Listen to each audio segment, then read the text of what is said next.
In the days before the pandemic hit, I remember sitting on a plane, and as we took off, I heard a little voice just behind me saying, "I can see the whole world." Of course, the statement wasn't exactly true, but it captured the excitement of that little person as we took off. We often use exaggerated statements to emphasize a point. You might have heard or even said something like, "I've told you 1,000,000 times," or "I'm so hungry I could eat a horse," or "You could have knocked me over with a feather."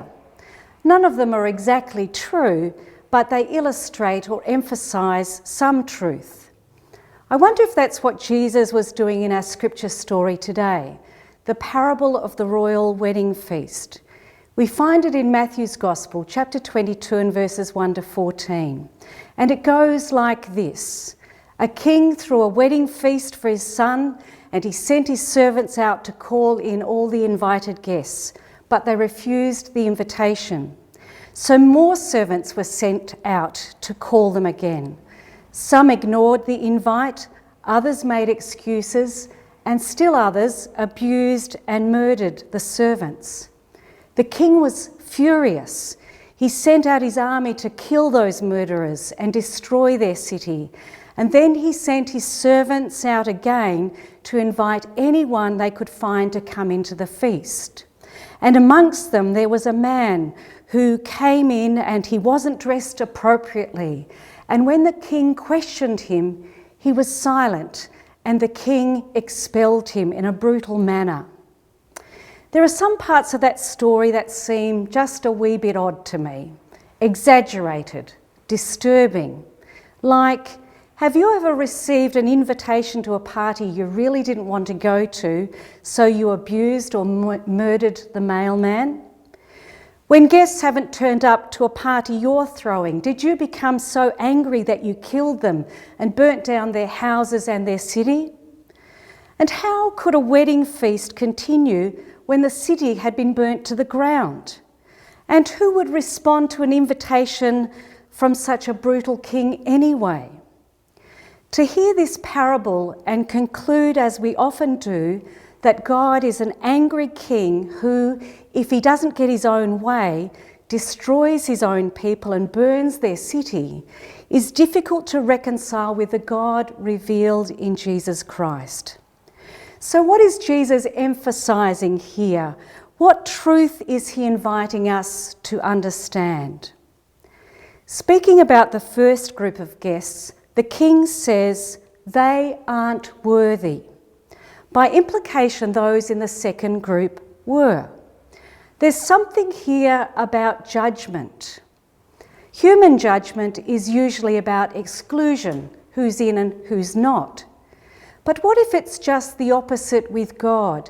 What if the truth that Jesus is exposing is that God's judgment is not one of exclusion, but one of grace, acceptance, invitation, and inclusion? How might we see that in this parable? What separates or distinguishes those regarded as worthy and those who are regarded as unworthy? The first guests were the recipients of the king's invitation and favour, as were the second group, and so was the man who showed up without a wedding robe. They were all invited, they were all shown grace, they were all given the same opportunity. It wasn't that one group was more deserving than the other, nor that one group was good and one was bad. In fact, the scripture says the second group of guests included good and bad alike. It wasn't that the king liked one group more than the other. His sole motivation was to share the feast, to include anyone and everyone to join in his celebration and be a part of the life of his kingdom. There's only one thing that distinguishes them. The second group received the invitation and they showed up. They were present. To be present can at times be difficult. Think of how difficult it is to be present to another person. It means making them a priority.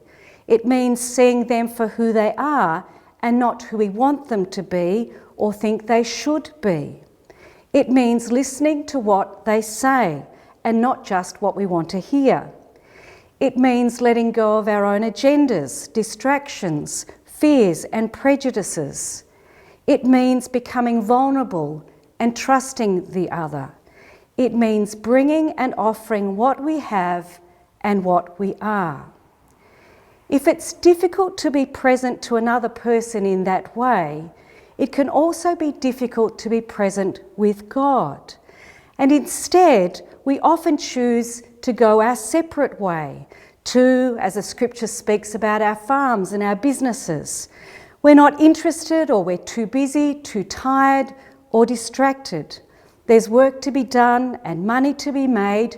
We're convinced we have better things to do and better places to be. That's what the first group did. They didn't realise that real life was only to be found at the feast within the kingdom. The truth is, we cannot prove our worthiness to participate in the feast. We cannot earn our way into the kingdom of heaven. We simply respond to the gracious invitation and show up and be present.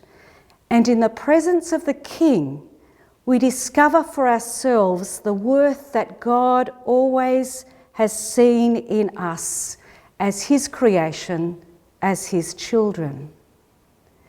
And what about that poor guy who showed up without a wedding robe? There's got to be something more than just missing the dress code. The king spoke to him, and scripture says he had no reply. I wonder if he wasn't really there.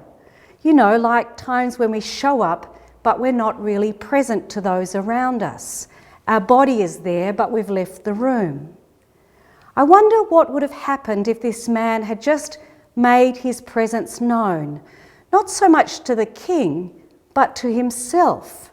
What if he had named his need and confessed to the king, I was hungry, I was lonely, I was naked, I was dying, and I saw the door open, and I trusted you to give me life? What if he'd been present to himself and shown up with all that he was and all that he had and laid it before the king? I suspect the king might have said to him, oh, my friend, I'm so glad that you are here. And if that might be true for him, I suspect it might be true for us, that when we turn up and we are present and we name our need before our God, He invites us and welcomes us and includes us. Jesus said, the kingdom of heaven is like a king who prepared a wedding feast for his son, and he sent his servants to notify everyone that the time had come. It is time to come.